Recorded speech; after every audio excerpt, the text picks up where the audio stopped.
कदेवे ना भुल बख्शिशायो दियानो कदेवे ना भुल बख्शिशायो दिया तू कह ऐ मेरी जानदार कहता हूँ इधर रुके तू कह ऐ मेरी जानदार एक खुदा है तू आके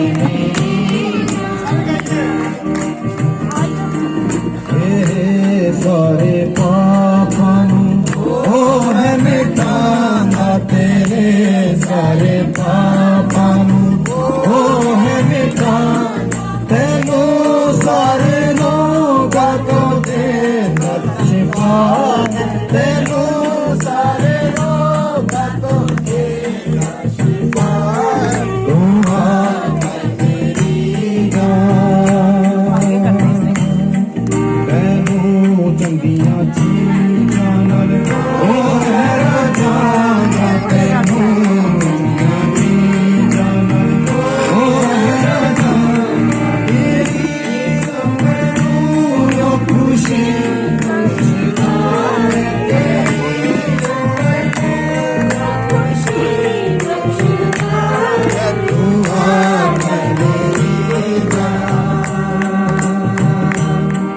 ओ बाबा दे बांगर तैनू जोर दे ओ बाबा दे बांगर तैनू जोर दे ओ तेरी जवानी नू कर लगाया ओ तेरी जवानी नू कर लगाया है तू आ मेरी सब दुनिया का तेरे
बख्शिशायो दियानो कदेवे ना भुल बख्शिशायो दियानो तू कह मेरी जानदार खुदा है तू कह मेरी जानदार खुदा है तू आके मेरी जान तैनू चंगिया चीज़ां नाल ओ हैरा जाना तैनू चंगिया चीज़ां नाल ओ हैरा जाना तेरी उम्र नू खुशी बखशदा है तेरी उम्र नू खुशी बखशदा है तू आके मेरी जान खुदा बांधे बांध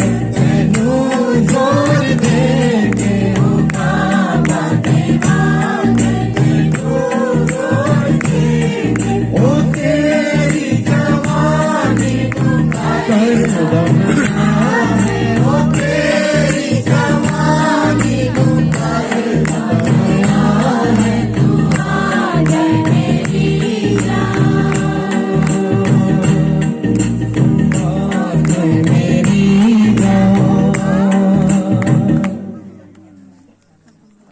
का पवित्र वचन पढ़ा कि कुलसियों की पत्री ओदा तीसरा बाब और ओदे 12 वचन तो 17 वचन तक कुलसियों की पत्री तीसरा बाब 18 वचन 12 वचन तो लेके 18 वचन तक ਸੋ ਤੁਸੀਂ ਪਰਮੇਸ਼ਰ ਦੇ ਚੁਣਿਆ ਹੋਇਆ ਵਾਂਗ ਜਿਹੜੇ ਪਵਿੱਤਰ ਅਤੇ ਪਿਆਰੇ ਹਨ ਰਹਿਮਦਿਲੀ, ਦਿਆਲਗੀ, ਅਧੀਨਗੀ, ਨਰਮਾਈ ਅਤੇ ਧੀਰਜ ਨੂੰ ਪਹਿਨ ਲਓ। ਅਤੇ ਜੇ ਕੋਈ ਕਿਸੇ ਉਤੇ ਗਿਲਾ ਰੱਖਦਾ ਹੋਵੇ ਤਾਂ ਇੱਕ ਦੂਏ ਦੀ ਸਹਿ ਲਵੇ ਅਤੇ ਇੱਕ ਦੂਏ ਨੂੰ ਮਾਫ ਕਰ ਦੇਵੇ। ਜਿਵੇਂ ਪ੍ਰਭੂ ਨੇ ਤੁਹਾਨੂੰ ਮਾਫ ਕੀਤਾ ਤਿਵੇਂ ਤੁਸੀਂ ਵੀ ਕਰੋ। ਅਤੇ ਇਹਨਾਂ ਸਭਨਾਂ ਦੇ ਉੱਤੋਂ ਦੀ ਪ੍ਰੇਮ ਨੂੰ ਪਾ ਲਓ ਜਿਹੜਾ ਸੰਪੂਰਨਤਾਈ ਦਾ ਬੱਧ ਹੈ। ਅਤੇ ਮਸੀਹ ਦੀ ਸ਼ਾਨ ਜਿਹਦੇ ਲਈ ਤੁਸੀਂ ਇਹ ਇੱਕੋ ਦੇਹ ਦੇ ਹੋ ਕੇ ਸੱਦੇ ਵੀ ਗਏ ਤੁਹਾਡਿਆਂ ਮਨਾਂ ਵਿੱਚ ਰਾਜ ਕਰੇ ਅਤੇ ਤੁਸੀਂ ਧੰਨਵਾਦ ਕਰਿਆ ਕਰੋ। ਮਸੀਹ ਦਾ ਵਚਨ ਪੂਰੀ ਬੁੱਧ ਨਾਲ ਤੁਹਾਡੇ ਵਿੱਚ ਬਹੁਤਾ ਕਰਕੇ ਵਸੇ ਅਤੇ ਤੁਸੀਂ ਜ਼ਬੂਰਾਂ ਅਤੇ ਭਜਨਾਂ ਅਤੇ ਆਤਮਿਕ ਗੀਤਾਂ ਦੁਆਰਾ ਇੱਕ ਦੂਏ ਨੂੰ ਉਪਦੇਸ਼ ਦਿਆ ਕਰੋ ਅਤੇ ਚਿਤਾਰਿਆ ਕਰੋ ਅਤੇ ਕਿਰਪਾ ਨਾਲ ਪਰਮੇਸ਼ਰ ਨੂੰ ਆਪਣੇ ਮਨਾਂ ਵਿੱਚ ਗਾਇਆ ਕਰੋ। ਅਤੇ ਸਭ ਜੋ ਕੁਝ ਤੁਸੀਂ ਕਰੋ ਭਾਵੇਂ ਵਚਨ ਭਾਵੇਂ ਕਰਮ ਸਭੋ ਹੀ ਪ੍ਰਭੂ ਯੀਸ਼ੂ ਦੇ ਨਾਮ ਉੱਤੇ ਕਰੋ ਅਤੇ ਉਹਦੇ ਰਾਹੀਂ ਪਿਤਾ ਪਰਮੇਸ਼ਰ ਦਾ ਧੰਨਵਾਦ ਕਰੋ। हे पत्नियों परमेश्वर अपने पवित्र वचन के पढ़े जाने और सुने जाने पर हम सबको आशीष दे। बोले आमीन। परमेश्वर का शुक्र करते हैं परमेश्वर के इन पवित्र वचनों के लिए जो हमने पढ़े हैं। और मैं अक्सर इस बात को कहता हूं, मेरा मानना है, मेरा विश्वास है कि ये बाइबल जो है ये बहुत पुरानी है, बहुत ही ज्यादा पुरानी है, सदियों पुरानी है। और इसका हर एक वचन जो है ये तब का ही लिखा हुआ है। और बहुत बार हम सोचते हैं नया बंदा आएगा वो नया वचन देगा। मेरे प्रियो, एक चीज मैं ये कहना चाहता हूँ, ये वही वचन है जो आप लोग हर संडे, हर दूसरी तीसरी मीटिंग में जिनको आप पढ़ते हैं, सुनते हैं। और हमारे यहाँ हम सब बहुत सारे सेवक हैं, हम वचन की सेवकाई भी करते हैं। नई चीज कुछ नहीं होती, इतना होता है कि जब बाहर दूसरा आदमी जिसको हम नई बार एक देर के बाद सुनते हैं तो परमेश्वर अलग तरीके से बात करता है। वचन वही है और मैं भी उसी वचन को आप लोगों के बीच में लेके आ रहा हूँ। कोई नई चीज आपके बीच में नहीं है, लेकिन मैं ये आप लोगों से कहूंगा कि हम बहुत कुछ जानते हैं, बहुत बड़ा ज्ञान है, बाइबल रटी हुई है, सब कुछ है। लेकिन एक चीज हम सबको अब करने की जरूरत है, वो ये है कि हमें इसको अपनी जिंदगी में प्रैक्टिकली इसका इम्प्लीमेंटेशन करना है। इसको अपनी जिंदगी में हमने व्यवहारिक तौर पर अब लोगों के बीच में दिखाना है। जैसे परमेश्वर का पवित्र वचन कहता, पौलुस रसूल कहते हैं तुम परमेश्वर की पत्रियां हो। जब लोग तुम्हें देखे, जब लोग तुम्हें देखे तो तुम्हारे बीच में प्रभु यीशु मसीह को देखे। प्रचार बहुत हुआ है, बहुत सालों से हो रहा। जब मैं छोटी उम्र में था, धारीवाल मिशन स्कूल में एक कन्वेंशन होती थी, बहुत बड़ी कन्वेंशन होती थी। हमारा एक तरीके से पंजाब का वो मसीह मेला हुआ करता था और सारी कन्वेंशन होती थी। उसके बाद जो है पेंटिकॉस्ट, टीपीएम, पास्टर मनीर मसीह और बहुत सारी कन्वेंशन होती है। बहुत सारा वचन सुना, बहुत सारा वचन बोला गया, प्रचार किया गया, सुना गया। लेकिन एक चीज जो हमने करनी है, आज से 3-4 साल पहले यही धारीवाल कन्वेंशन जो चर्च ऑफ नॉर्थ इंडिया वाले करवाते हैं, उसमें मुझे एक प्रचारक के तौर पर मुझे बुलाया गया। और जो मेरे साथ दूसरे पास्टरवान थे मैथोडी चर्च से, पास्टर जॉर्ज, हम दोनों बात कर रहे हैं और हम ये कहते हैं कि अब जो आज का वक्त है ये वो वक्त है कि अब हमें मसीहियत को लोगों के बीच में दिखाना है। हमने बोल के टेस्टिमनी नहीं देनी, हमने बोल के प्रचार नहीं करना। जो कुछ मसीहत है, जो कुछ वचन है, वो लोग हमारी जिंदगियों में देखें।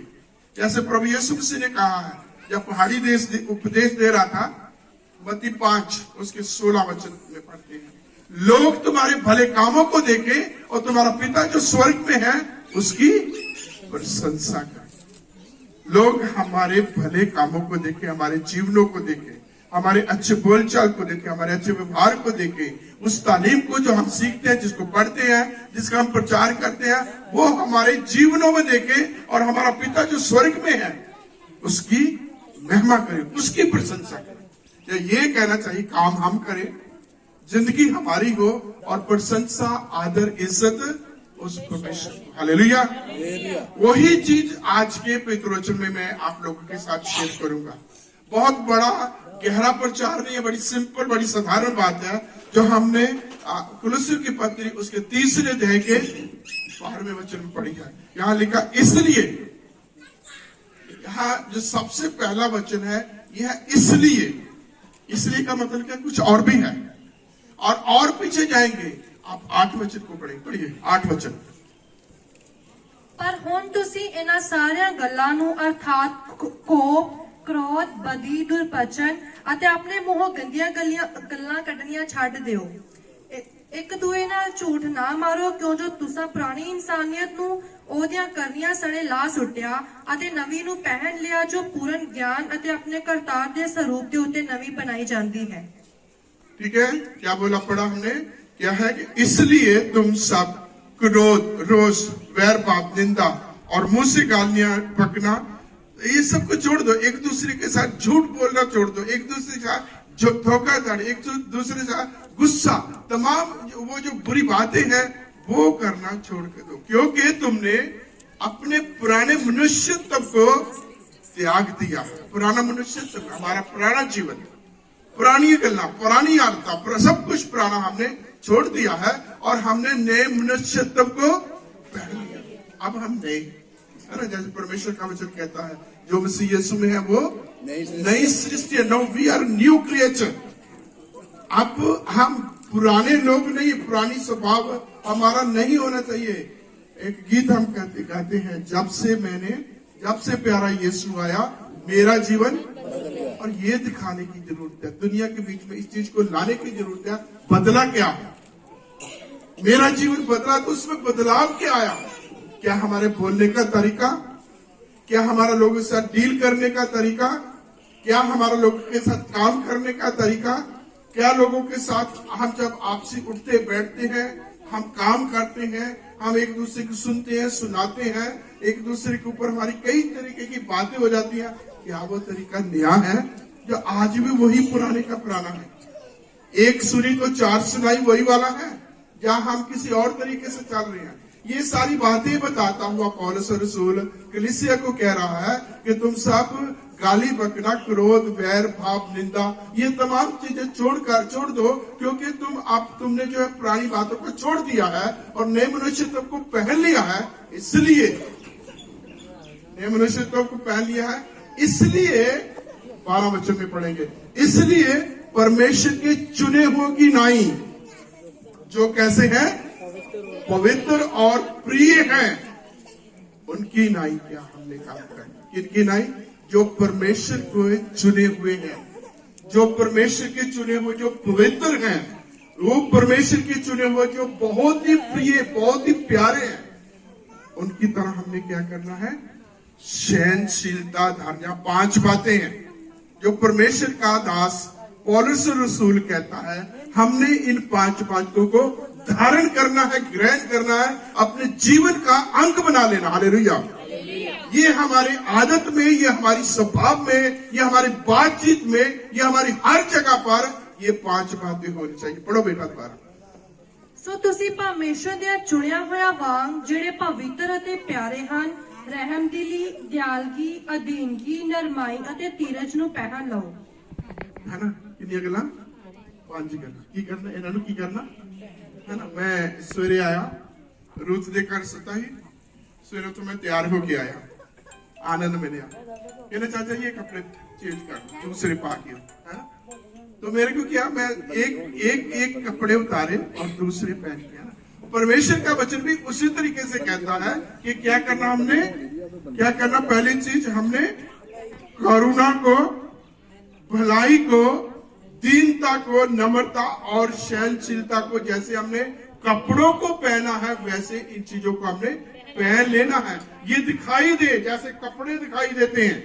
मैं देख रहा था रूथ को और सुनीता को, और मैं थोड़ी सी स्माइल दी, ड्रेस कोड, ये दोनों बच्चियों को मैं देख रहा था, एक से है, और मुझे शायद आनंद ने इसीलिए बोला होगा कि दोनों भाइयों के कपड़े। हालेलुया। तो ये कपड़े हमने पहने हैं और परमेश्वर का वचन, परमेश्वर की ये वाणी, परमेश्वर की बातों को भी हमने उसी तरीके से धारण करना है जैसे हम कपड़ों को पहनते हैं। जैसे हमने कपड़ों को पहना है वैसे ये चीजें, कपड़े दिखते हैं हमारे शरीर के ऊपर, ये खूबियां, ये बातें, परमेश्वर के गुण जो है हमारी जिंदगी में दिखाई दे, ये दिखाई देने चाहिए। बहुत बार हम दिखाते हैं। मेरे पास बहुत सारी बहनें भाई लोग जो है, जो नए नए विश्वास में आते हैं ना, तो वो बहुत पहले तो अपनी प्रॉब्लम बताएंगे। मेरे को ये हो जाता, मेरे लिए प्रार्थना करना, मैं फेंट हो जाता हूँ, मैं फेंट हो जाती हूँ, ये प्रार्थना करना। और उसके बाद वो खुद ही बताना चाहते हैं कि जब ऐसी प्रॉब्लम आती है तो हम प्रार्थना करके शैतान को भगा देते हैं। तो मैं कहा भाई जब भाग ही जाता तो मुझे को बता रहे, मेरे सामने शैतान को फिर को लेके आ रहे। तो हम दिखाते हैं what kind of life we are living, है ना। अपनी लाइफ बारे दसते कि किस तरीके की जिंदगी ऐसी जी है, किसी को दसना नहीं है, लोग अपने आप ही देख लेंगे, है ना। कई बार असि लोगों को बहुत दिखाने हटके आ, लेकिन मैं तुम्हारे सामने एक चीज शेयर करांगे। एक बार एक आदमी ने बिजनेस शुरू किया, और जो बिजनेस किया बहुत अच्छा, उसने मतलब कि अपना ऑफिस बनाया। ऑफिस के अंदर उन्हें अच्छे टेबल कुर्सी मेज सब कुछ बनाया, और मेज कुर्सी लगा के सब कुछ लगा के ऑफिस सेट हो गया। बाहर उन्हें एक अपना एक चौक गेट कीपर है वो बिठाया कि जो भी कोई आए वो एंट्री करनी, आगे आके मैंने दसना। और बेल आई, कोई आदमी आया, उन्हें आकर के गेट कीपर ने गल की थी, तो उन्हें अंदर आके साहब कोई आया है, ठीक है भेज दो उसको। जिदा ही वो आदमी अंदर आया, इस साहब ने टेलीफोन चुकिया, पुराना जरा टेलीफोन होता है, टेलीफोन चुकिया तो देश विदेश गल्ला करना शुरू हो गया, लखा हजारा रुपए की गल्ला शुरू हो गया। और 5-1 मिनट इधर उधर बड़ी लंबी लंबी गल्ला करके अपना टेलीफोन थले रखिया। जो साहब आए उन्होंने, हाँ साहब मैं की तुहाडे वास्ते करना, कहना महाराज तुसी कुछ नहीं करना, जेडे टेलीफोन ते तुसी गल्ला करते पे ही, जेडे टेलीफोन तो देश विदेश दी गल्ला करते पे, हजारा लखा दी गल्ला कर रही, ओदा मैं कनैक्शन देना। बहुत बार असी इस तरीके ना करते, असि बहुत कुछ दिखाने, असि बहुत कुछ बोलते हैं, पर जेड़ा सानू देखदा उन्हें पता यही किन्ने क पानी च। तो परमेश्वर का वचन की कहता है, इसलिए परमेश्वर के चुने हुए की नाई जो बहुत ही पवित्र है। पहले तो ये एक शर्त, जब परमेश्वर के चुने हुए कौन है, उनकी जिंदगी कैसी है, पवित्र, है ना। और दूसरे वो प्यारे है ना, वो प्यारे हैं, मतलब कि वो ये नहीं है कि उनको परमेश्वर प्यार करता है, उनको लोग प्यार करते हैं, वो लोगों को और परमेश्वर को प्यार करते, जो बहुत ही प्रिय है उन लोगों की नाई क्या करना, 5 चीजें धारण करनी। फिर 13 वचन है, बहुत ही अच्छा, बहुत ही मजेदार वचन है। 13 वचन, ਅਤੇ ਜੇ ਕੋਈ ਕਿਸੇ ਉਤੇ ਗਿਲਾ ਰੱਖਦਾ ਹੋਵੇ ਤਾਂ ਇੱਕ ਦੂਏ ਦੀ ਸਹਿ ਲਵੇ ਅਤੇ ਇੱਕ ਦੂਏ ਨੂੰ ਮਾਫ ਕਰ ਦੇਵੇ, ਜਿਵੇਂ ਪ੍ਰਭੂ ਨੇ ਤੁਹਾਨੂੰ ਮਾਫ ਕੀਤਾ तिवें तुसी भी करो। क्या है, यदि किसी को किसी के ऊपर दोष देने का कोई कारण हो तो एक दूसरे की सह लो, और जिस प्रकार परमेश्वर ने तुम्हारे अपराध क्षमा किए वैसे तुम भी एक दूसरे के अपराध। थोड़ा सा मुश्किल है ना, वेरी हार्ड। लेकिन परमेश्वर का वचन यही कहता है कि ये जरा वेरी हार्ड है, ये बहुत मुश्किल है एक करना। यदि किसी के ऊपर दोष देने का कोई कारण हो, है ना, बहुत सारे साडे को एहो जे गल्लां हुंदियां एक दूजे दी कमियां कड्ढण वास्ते, है ना, बहुत मौके मिलते हैं। जो असी एक दूजे दी बहुत सारे मौके मिलते हैं कि असी किसी ते गिला शिकवा कई तरीके दी गल्लां बहुत होंदियां, पर परमेश्वर की वजह कहता बेशक ताडे को कई वजह हो, किसी की कमी कढ़न से, किसी के दोष लाने, किसी की कसूर कढ़न से, पर की करना एक दूसरे की सैरो। यदि किसी के ऊपर दोष देने का कोई कारण हो तो एक दूसरे की सैरो। कल रात को हम फैमिली डिवोशन में थे, हमने एक आदमी के बारे में पढ़ा, एक आदमी के बारे में चर्चा की, विचार विमर्श किया। उस आदमी का नाम है यूसुफ, जो उत्पत्ति की पुस्तक में पाया जाता है। आप सब जानते हैं कि वो अभी छोटा था, शायद 12 साल का था। उसके बड़े 10 भाइयों ने उसे पकड़ा, इस्माइलियों के हाथ में उसको बेच दिया। इस्माइलियों के हाथ में वो नन्हा बच्चा जो अपने बाप का बहुत प्यारा दुलारा था, जिसको उसका बाप बहुत सुंदर सुंदर अंग के कपड़े पहनाता था, अपने पास रखता था, अपने दूर अपने से कभी भी दूर नहीं जाने देता था। अब वो लड़का इस्माइलियों के हाथ बेच दिया गया है और वो प्रदेश में चला गया है, किसी के घर में बंधुआ मजदूर होकर के काम करने लगा और आगे उस घर में उसने बड़ी मेहनत, बड़ी पकईसगी के साथ, बड़ी समझ के साथ काम किया। परमेश्वर ने उस घर को, जो फतेहपुर का घर कहलाता है, उस घर को बहुत आशीष दी। लेकिन उसी घर में उसके ऊपर ऐसा दोष लगाया गया जिसकी वजह से उसको जेल जाना पड़ा। अभी जेल में हो रहा, ऐसा महसूस हो रहा है कि जेल में उसकी जिंदगी खत्म हो जाएगी। तो प्रदेश में कोई उसका अपना है नहीं, कुछ भी नहीं उसका, और उसके भी ज्यादा वो जेल में है, जेल में पड़ा सड़ जाएगा, मर जाएगा। लेकिन परमेश्वर की योजना, वो उस देश का प्रधानमंत्री बना। वो कैसे बना आप सबने पढ़ा होगा। और जब वो प्रधानमंत्री बनता है, जब सारे मिशन का सारा खजाना, सब बातें, सारी चीजें, सारा सिस्टम उसके हाथ में, उसके अपने भाई आए, उसके अपने भाई। कौन वाले जिन्होंने उसको, वो भाई आए उसके पास जिन्होंने उसको बेच दिया था। अब इसके पास मौका था ना बेटा, बोलना, सच्ची बोलना। अब इसके पास मौका था ना, है ना, उच्च ना बोल। अब इसके पास बदला लेने का पूरा मौका था। और जो अभी तक ये कर भी नहीं पाया था, अब वो भी कर सकता था। इसके पास ताकत थी, इसके पास ताकत थी। और दूसरा, इसके भाई यहां से आते, अकाल पड़ा हुआ है, अनाज की कमी है, भूखे मर रहे हैं। और इसके पास ये भी एक एडवांटेज था कि अनाज इसके पास है और वही गिड़गिड़ाएंगे, ये गिड़गिड़ाएगा नहीं। ये आज अपर हैंड है। लेकिन क्या हुआ, इसने अपने भाइयों के ऊपर लाठी चला दी है? नहीं, थोड़े गलत काम कर दिया ना। क्या करना चाहिए था? चलो मैं आपसे पूछता हूं, अगर गोला भाजी उधर की करता, दसो तो सही, ऐसा हो सकता भला गोला भाजी होवे और कुछ ना करे? हाँ, और बंदेरा पतमंज मतलब यूसुफ के पास दोष देने का पूरा कारण था। पूरा कारण था कि आज ये 10 के 10 आगे हैं, इनको क्या करता, कम से कम कुछ नहीं तो जेल खाने में तो डलवा सकता था। इतनी तो उसकी चलती थी ना। लेकिन उसने क्या किया, उनके साथ खाना खाया, उनको अनाज दिया, उनका पैसा उनकी बोरियों में फिर बंद कर दिया, भेज दिया वापस। बहुत सारी बातें परिवार की, बाप की, भाई की, सब बातें पूछी, सुनी, अंदर खुश हो रहा था। मेरे भाई आए, भाइयों को मिला, एक अच्छे तरीके से उसको व्यवहार किया, फिर बुलाया, फिर आए। और जब एक दूसरे उनके ऊपर प्रकट किया, और प्रकट करने इतना ही छोड़ दिया, उनके लिए एक अच्छी उपजाऊ भूमि जो जिसमें बहुत अच्छी खेती होती थी, वो चुनी और अपने भाइयों का, अपने पिता और पूरे घराने के समय ले आया। अकाल में कहा मरेंगे, ये एक उपजाऊ भूमि है। क्या किया उसने? अपने भाइयों के से बदला लिया। हमारा फलसफा क्या होता है? मैं दिल्ली वाला से पूछता हूँ, क्या होता है जी? Tit for tat, isn't it?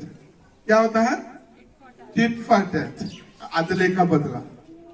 अदले का बदला हम दुनिया में ऐसे ही करते हैं।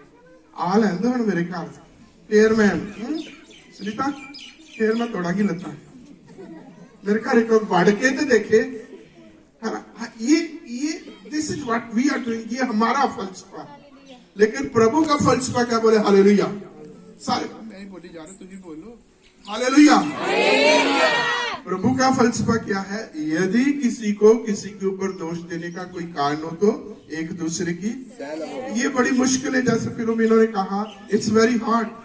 एक दूसरे की सहना, किसी का बर्दाश्त कर लेना बहुत मुश्किल है।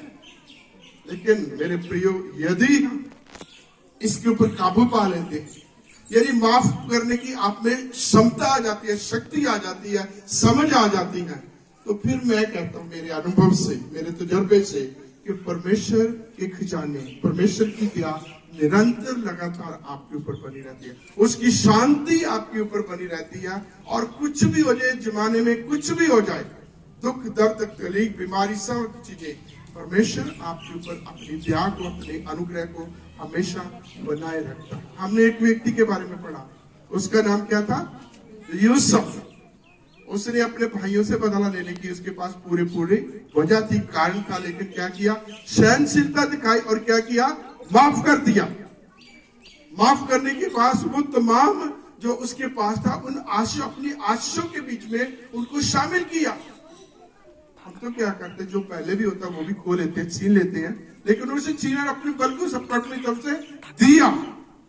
और दूसरा भी बंदा हम देखते हैं जिसके पास दोष लगाने का, कमियां निकालने का, किसी को नाश करने का, नुकसान पहुंचाने का पूरा पूरा कारण था, और उसका नाम भी यूसुफ है। उसका नाम भी यूसुफ है। मत्ती के सुसमाचार में पढ़ते हैं, मत्ती की इंजील तमाम तीनों इंजीलों के बीच में पढ़ते हैं, मत्ती, मरकुस, लूका, तीनों इंजीलों में पढ़ते हैं मरियम और यूसुफ के उस घटना की बात, जो घटना मरियम और यूसुफ के पास है। आप सब जानते हैं मरियम क्या थी, कुंवारी थी, यीशु मसीह की माता। मरियम कुंवारी थी और कुंवारे में वो गर्भवती हो। और जिस समय यूसुफ को इस चीज का पता चलता है कि उसकी मंगेतर मरियम अब गर्भवती है, जब बच्चा पैदा करने वाली, तो आज कोई जवान ऐसा कर सकता है किसी जवान में हिम्मत है ना? तो उसके पास था ना बेटा, सुनो मेरी तरह, उसके पास था ना मौका मरियम के ऊपर दोष लगाने का। परमेश्वर का पवित्र वचन कहता, व्यवस्था में लिखता, व्यवस्था को क्या बताया, व्यवस्था ही ना, शरीयत से लिखा कि यदि कोई कुंवारी लड़की गर्भवती हो जाती है तो उसको पत्थर मार मार के मार देने का हुक्म है। किसमें लिखा, बाइबल में। बाइबल की कौन से हिस्से में, व्यवस्था में। व्यवस्था में उसके लिए ये कानून है कि यदि कोई कुंवारी बिना शादी की कोई और कोई लड़की गर्भवती हो जाती है तो उसको पत्थर मार मार के मार देना चाहिए। तो यूसुफ बड़े आराम से उस व्यवस्था को कोट करके मरियम को खत्म करवा सकता था, लेकिन उसने ऐसा नहीं किया। किसको पता उसने क्या किया, कोई बताएगा? उन्हें त्याग दिया। Very good. उसने क्या किया, मरियम को चुपके से त्यागने का मन बना लिया। कितना बड़ा हिम्मत है, छोड़ दिया। यदि किसी के साथ इसका कोई संबंध है तो वहां जा सकती है। उसने चुपके से सोच लिया कि मैं इसको इसी के हालात पर छोड़ दूंगा, और यदि इसका किसी के साथ शारीरिक संबंध है तो उसके साथ अपना जीवन ये व्यतीत कर सकती है। और आप देखिए ये बहुत बहुत टेंशन में होगा, बहुत बड़ी मुश्किल में होगा, परंतु क्या हुआ, जब परमेश्वर का स्वर्गदूत जब्राइल उसके पास आया, उसे पूरा सच्चाई बताई, उस भेद को, उस परमेश्वर के इंतजाम को बताया कि ये मरियम की गर्भवती कैसे हुई और किस प्रकार से वो बालक प्रभु यीशु मसीह की जन्म होगा, और उसका काम, उसकी सेवकाई उस समय बताई। परमेश्वर का पवित्र वचन कहता है यूसुफ ने परमेश्वर के स्वर्गदूत की आज्ञा के अनुसार बात को मान के मरियम को अपने घर में ले गया। और दूसरा काम के, जब तक वो पुत्र ना जनी तब तक वो उसने पति पत्नी का कोई भी संबंध उसके साथ नहीं। यूसुफ के पास पूरा पूरा कारण था। ऐसे हम में से बहुत सारे लोग हैं जिनके पास वजह होती है, कारण होता, पूरा पूरा कारण होता है। दूसरा हमारे सामने वो पूरा दोषी होता है, गलती गुनाह उसकी होती है, लेकिन परमेश्वर का वचन क्या कहता है, हमें सहनशीलता को धारण करना। इतना ही नहीं, क्या कहता है, जिस प्रकार परमेश्वर ने तुम्हारे अपराधों को माफ किया वैसे तुम भी एक दूसरे के अपराधों को, अगेन इट्स हार्ड, बिना ये भी मुश्किल होएगा ना। फिर परमेश्वर का वचन कहता है, परमेश्वर का वचन कहता है यदि किसी को किसी के ऊपर दोष देने का काम तो एक दूसरे की सह लो, और साथ में जिस प्रकार परमेश्वर ने तुम्हारे अपराधों को माफ किया वैसे ही तुम भी एक दूसरे के अपराध। हट के बोलूंगा, एक हम प्रार्थना करनी है ना, आए हमारे बाप, आए साढ़े बाप, है ना, उसमें हम क्या बोलते हैं, साढ़े कसूरों माफ करके कैसे भी अपने कसूरवारों जहाँ, मतलब कि एक्चुअली इसका सही तरीके से क्या था, हमारे जैसे हम अपने कसूरवारों को माफ करते हैं वैसे तू हमारे कसूरों को माफ कर। यही है ना, हमने जजमेंट अपने ऊपर खुद ली है ना। मैं और आनंद, मेरी और आनंद की कोई बात हो रही है, आनंद ने कोई गलती के बाद थप्पड़ मारी है ना, मैंने जिसको माफ कर दी, कैसे करके, एक थप्पड़ मार के। और परमेश्वर को मैं क्या कर रहा हूं, जब मैं गलती करूंगा तो तू भी मुझे कैसे करना, एक थप्पड़ तो बनती है ना। बोलो, मुझे बात समझ नहीं आ रही। जिस प्रकार परमेश्वर ने हमारे अपराधों को माफ किया है, वैसे ही हमें भी अपने अपराधियों को माफ करना है। बहुत पहले जब मैं गांव में होता था, एक गीत हम गाते थे, दोषियां नु करना तुसी माफ सीख लो, दोष लाने छड्डो इंसाफ सीख लो, है ना।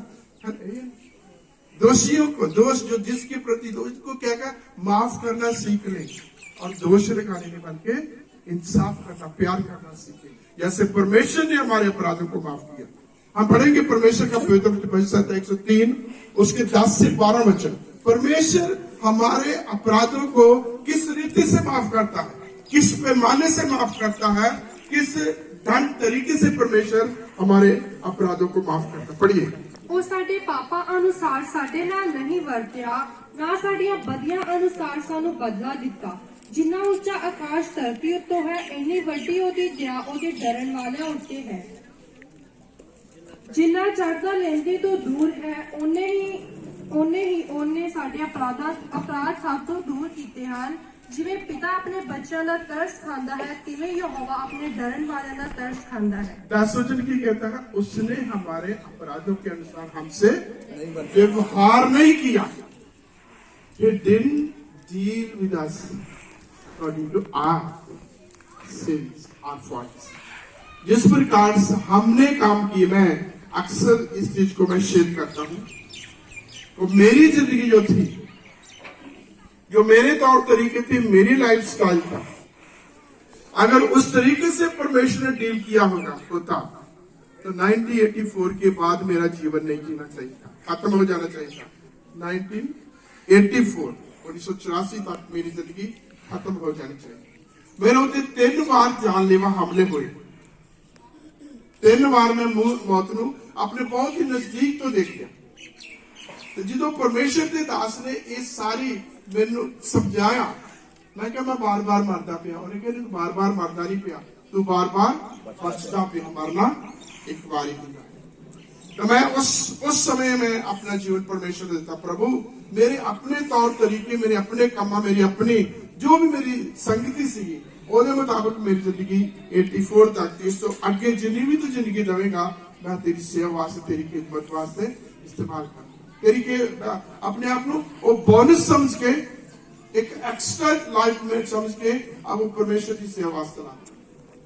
कुछ लोग जानते जेडे बड़े हैं, कुछ नहीं जानते कि मैं जयपुर च जॉब करता सी, तो जॉब छड़ के मैं परमेश्वर की सेवकाई च आ गया। परमेश्वर साडियां कमियां, साडियां गलतियां किस तरीके से साडे नाल डील करता है ना।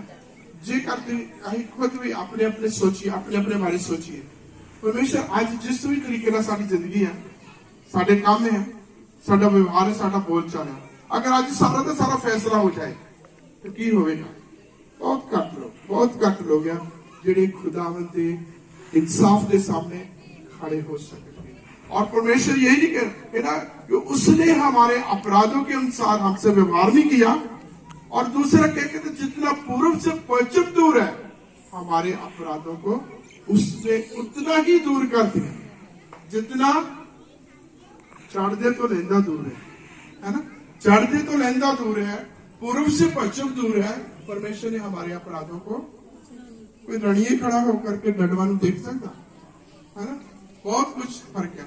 या कंगी खड़ा होकर के कोई डडवा वाले देख सकता, कोई ये तो होते खड़ा होकर के इबादत वाले देख सकता नहीं, देख सकता। पर परमेश्वर ने उसको भी दूर, मतलब परमेश्वर ने बिल्कुल पाप बहुत ही दूर कर दिए। परमेश्वर का वचन कहता कि उन्हें साढ़े पापा को अपनी पिठ पीछे करता, समुद्र की गहराइयां से डुबो देता। परमेश्वर कभी भी हमारे अपराधों को अपने सामने नहीं रखता, अपने जो है उनके साथ हमें व्यवहार नहीं करता, बल्कि बड़ी करुणा, बड़ी दया के साथ, जिस प्रकार एक बाप अपने बच्चों के साथ तरस से, दया के साथ व्यवहार करता है, वैसे ही परमेश्वर अपने लोगों के साथ करता है। और पौलुस यही कहते हैं कि जिस प्रकार परमेश्वर ने दया, करुणा और प्यार से तुम्हारे साथ व्यवहार किया, तुम भी एक दूसरे के साथ वैसे ही व्यवहार करते। और फिर आगे अगला वचन हम पढ़ेंगे 14 वचन। इसमें लिखा है इन सब के ऊपर प्रेम को जो सिद्धता का कटिबद्ध है पहन लो। मसीह की शांति जिसके लिए तुम एक बेकार होकर के बुलाए भी गए हो तुम्हारे हृदय में राज्य करेगी और तुम धन्यवादी बने रहो। तीसरी चीज, पहली चीज हमने उन 5 बातों को देखा। दूसरी चीज एक दूसरे के साथ सहनशीलता। तीसरी चीज एक दूसरे के अपराधों को क्षमा करना, जिस प्रकार से परमेश्वर ने हमारे अपराधों को क्षमा किया। और चौथी चीज है परमेश्वर के प्रेम को धारण कर। परमेश्वर का पवित्र वचन, तुमने मुझे नहीं प्रेम किया बल्कि मैंने तुम्हें पहले प्रेम किया। परमेश्वर ने प्रेम ने किया, प्रेम परमेश्वर ने किया। और ये बड़ा अच्छा एक वचन है, पहला पत्रस 4 अध्याय 8 वचन। उसमें लिखा प्रेम बहुत सारे पापों को ढांप लेता, बहुत सारे अपराधों को ढांप लेता। उस प्रेम को धारण करने के लिए परमेश्वर का दास पौलुस कहता प्रेम को जो सिद्धता का कटिबद्ध है पहन लो। क्या है? बांध लो। प्रेम को जो सिद्धता का कटिबद्ध है बांध लो। इस प्रकार परमेश्वर की शांति जिसके लिए तुम एक देखो के बुलाए भी गए हो तुम्हारे हृदय में राज करेगी। और फिर आखिरी बात मैं आप लोगों के बीच में करके बंद करूंगा, वो है 16 वचन। 16 वचन पढ़िए। मसीह ਦਾ ਵਚਨ ਪੂਰੀ ਬੋਧ ਨਾਲ ਤੁਹਾਡੇ ਵਿੱਚ ਬਹੁਤਾ ਕਰਕੇ ਵਸੇ ਅਤੇ ਤੁਸੀਂ ਜ਼ਬੂਰਾਂ ਅਤੇ ਭਜਨਾਂ ਅਤੇ ਆਤਮਿਕ ਗੀਤਾਂ ਦੁਆਰਾ ਇੱਕ ਦੂਏ ਨੂੰ ਉਪਦੇਸ਼ ਦਿਆ ਕਰੋ ਅਤੇ ਚਿਤਾਰਿਆ ਕਰੋ ਅਤੇ ਕਿਰਪਾ ਨਾਲ ਪਰਮੇਸ਼ਰ ਨੂੰ ਆਪਣੇ ਮਨਾਂ ਵਿੱਚ ਗਾਇਆ ਕਰੋ। ਕੀ पढ़ेगा? परमेश्वर का मसीह का वचन अपने हृदय में अधिकाई से बसने दो। हमारे जिंदगियों में, हमारे जीवन में, हमारे दिल में, हमारे हृदय में, हमारी सोच, हमारे विचार में सबसे ज्यादा क्या होना चाहिए? परमेश्वर का वचन, परमेश्वर का पाक कलाम। परमेश्वर के वचन को अधिकाई से अपने हृदय में बसने दो। इधर उधर की बातों को नहीं, तमाम जो रंजो जो तरह तरह की जो है गिले शिकवे वो नहीं, बदले लेने की भावना नहीं, बैर रखने की भावना नहीं, विरोध करना, तोड़फोड़ करना, जो है चुगली, ये तमाम करना, ये बातें नहीं। हमें अपनी जिंदगी में परमेश्वर के पवित्र वचन को अधिकाई से बसने देना है। और मेरे अजीजों, जब परमेश्वर का वचन हमारी जिंदगी में होता है परमेश्वर अद्भुत तरीके से हमें आशीष देता है। राजा दाऊद ने कहा है वचन 119 में कि मैंने तेरे वचन को अपने दिल में रखा है, हृदय में रखा है, ताकि तेरे विरोध में पाप ना करूं। अभी इसके ऊपर थोड़ी सोच विचार करें कि परमेश्वर का वचन हमारे हृदय में है, जीवन में है, और अगर इसके अनुसार हम पाप नहीं करेंगे तो पाप नहीं करोगे तो पाप की मजदूरी से भी हम, क्या है पाप की मजदूरी? तो हम जिंदा रहेंगे। हम एक परमेश्वर की आशीष है, यदि परमेश्वर का वचन हमारे पास है, परमेश्वर के वचन के अनुसार हम चलते हैं तो हम पाप करने से अच्छा, क्योंकि परमेश्वर का वचन हमें चलते फिरते उठते बैठते हर मोड़, हर जगह पर, हर परिस्थिति में परमेश्वर का वचन हमें गाइड करता है, मार्गदर्शन करता है, हमें शिक्षा देता है कि हमें किस प्रकार का जीवन व्यतीत करना है। और वो हमें बुराई से, पाप से, नफरत, क्रोध, विरोध से, हर प्रकार की जो है उन बुरी बातों से हमें बचने के लिए हमारा आह्वान करता है, हमारी अगुवाई करता है, और हम बच जाते हैं। और जब पाप करने से बच जाते हैं, हम पाप की मजदूरी मौत से भी बच जाते हैं। परमेश्वर ने हमें लंबा जीवन, आनंद काल का जीवन, बहुतायत का जीवन, कसरत का जीवन देने की प्रतिज्ञा, वादा और इंतजाम किए हैं। प्रभु नहीं चाहता कोई मरे, प्रभु नहीं चाहता कि किसी का नुकसान हो, बल्कि उसके सारे प्रबंध, सारी उसके इंतजाम जो है हमारी हानि के लिए, बल्कि हमारी भलाई के लिए है। और इस वचन में हम बने रहे, इस वचन को अधिकाई से अपने हृदय में हम बसन दें, ताकि परमेश्वर की हर उत्तम बरकत हमारे जीवन में आ जाए और हमारी जिंदगी से परमेश्वर के नाम को महिमा मिले। हालेलुया। एक बार फिर बोले हालेलुया। एक बार फिर बोले, एक बार फिर बोले। प्रभु हम सब पर अपना अनुग्रह बनाए। आमीन।